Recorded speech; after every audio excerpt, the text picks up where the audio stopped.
panalait sa kanya ni Robert Blair Carabuena at sa matapat niyang panglilingkod bilang traffic enforcer. Pinarangalan si Santorino Fabros ng pamunuan ng MMDA at ng kanyang mga kasamahan sa ahensya. Binalita rin ang kanyang pag-angat sa pwesto. Si Mr. Fabros po ay napromote naging traffic constable 2. Noong Biyernes, pinirmahan nila lang ng kanyang promotion.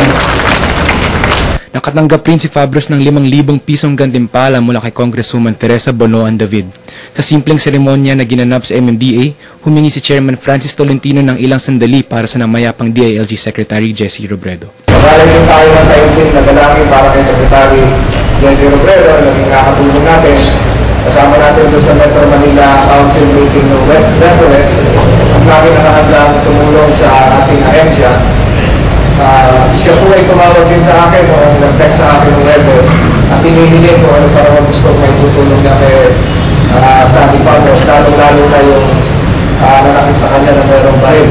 Pwede sila na yung firearms license. Pinahayag rin ni Chairman Tolentino na ang anak ni Fabros na may karamdaman ay pinapasuri na sa isang manggagamot. Ang ngayoy Traffic Constable 2 na si Fabros ay nagpahayag ng pag-asang ang nangyaring pang-aabuso sa kanya ay hindi na mauulit pa. Maraming salamat po at dito ang Chairman. Maraming salamat po, Chairman. Thank you.